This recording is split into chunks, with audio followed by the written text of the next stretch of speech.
Hi, this is Dr. Eric Thomas once again for Nutmeg Dermatology and Middlesex Dermatology, talking today about one of my favorite subjects. If you ever want a medical test, this is one of the better tests to have. No needle, no cutting, usually covered by insurance with copays and deductibles. And it's sort of like going on a fishing expedition. We're here by the Connecticut River. There may be fish today. I don't know. Could be the shad run in the spring. It's not quite that time yet. But what we do is to check out whether you have some hidden, some unrecognized allergies that could be the true cause, the full cause of your skin rash, or could just be worsening it. So what we're talking about today are called patch tests. The ones that we use, I think they're really the primary one in the country, are 3 strips of paper, self-adhesive, that overall, through the 3 of them, contain 36 little tiny square patches. The patches are put on your back. Yeah, they itch a little bit. They annoy people a little. But I've done this to children as young as 4 years old. We do it maybe 3 times every week, and it's very useful. I'd hate to think that you had something that you'd written off as eczema or any other issue, and maybe it started that way. Yes, it could have started that way, but because people with skin disorders use all sorts of creams and lotions, and because they're prescribed products, they frequently pick up or develop a hidden sensitivity. So they put on even a cortisone cream. Cortisone cream might have an immediate effect of calming the skin, but once that wears off in a few hours, there's a boomerang effect. So what do we test for? Fragrance. One of the patches has 3 of the most common fragrances. Now, I'm not talking here about putting a perfume or a cologne on. Yeah, that too.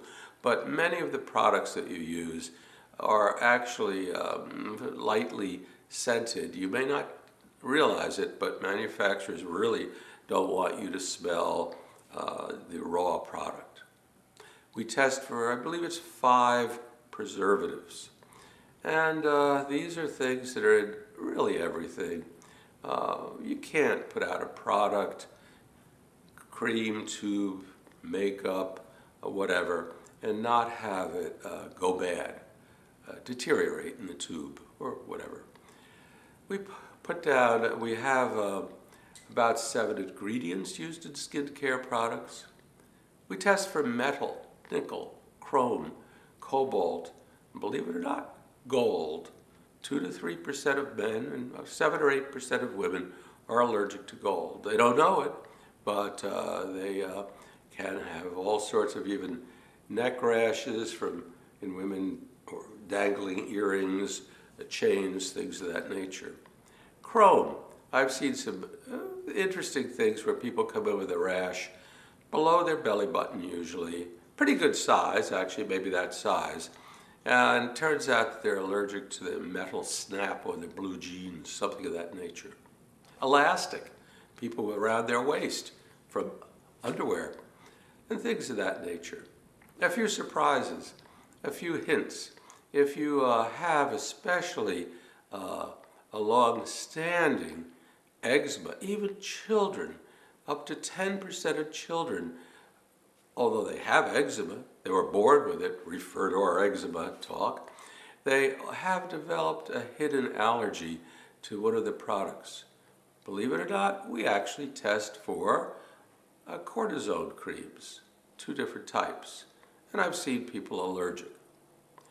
Another thing that surprises people, you may be using a product like Solar Cane or triple antibiotic and something of that nature. Well, guess what? We test for local anesthetics, CAINE, canes, like Lidocaine, Solar Cane, and not too many people, but some are allergic. Triple antibiotics. We test for, Neosporin and bacitracin. Again, it's not common, but I've seen people who did a little biopsy on or whatever, and they came back and they're kind of red and irritated and itching, and it's clearly not infected, but it was an allergy to one of those. Many of the studies with healing actually use just Vaseline petroleum jelly very thinly. Maybe another talk would be about wound care. We have written directions in the office, but can't go through that on this one. So in any event, to get back to the technique of patch testing. So we put these 3 strips generally on the back. If you've been on prednisone in the last 3 weeks, we don't do it because that would suppress your reaction. Other than that, it's really well tolerated. You come back after 2 days. Now, during that time, you can't go swimming, and you can shower carefully, but don't do the singing in the rain routine, dancing around. You have to try to keep water off your back. Now, they may itch a bit, usually not. When you come back, we take off the patches. If they've loosened up, we have made little marking pen marks, and we have templates that come with every kit. They're kits that are refrigerated, and we can identify and see.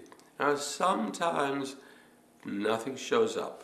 I feel, oh, I've wasted your time. But many people are very happy to know that there isn't something worsening them.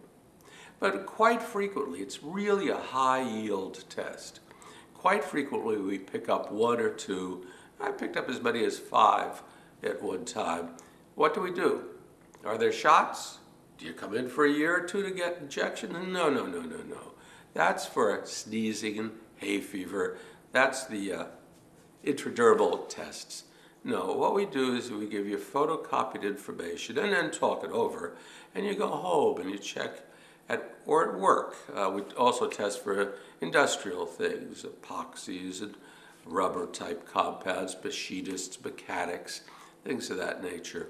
So if we find something, we can solve the problem, and if we don't, it's got to go on.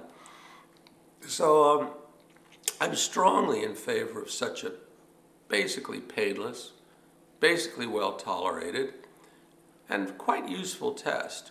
It isn't for everyone, but I think anyone, really anyone, with childhood eczema or chronic eczema, hand eczema, especially if there's something around the eyes.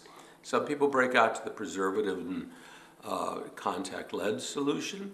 I had a woman who had an allergy to preservative that we normally think of in nose drops, eye drops, but she wasn't using any. But when she went home and with her sheet about thimerosal, she found out that it was apparently in her mascara. And that was a mystery solved. Had another person who had a rash just on one hand. Turned out to have an allergy to the leather in his briefcase. A woman, just one hand, rubber to an assembly plier. My favorite of all time was years ago, there was a ladies' gym around here, just for women or something, and they had exercise equipment that apparently was covered with black foamy products. So she came in with a rash just here and here. Never would have thought of it, but she was allergic to black rubbery material, and there was her answer. A pretty simple answer. It is so satisfying to come up with a Sherlock Holmes type answer to something and to really help people to avoid it in the future.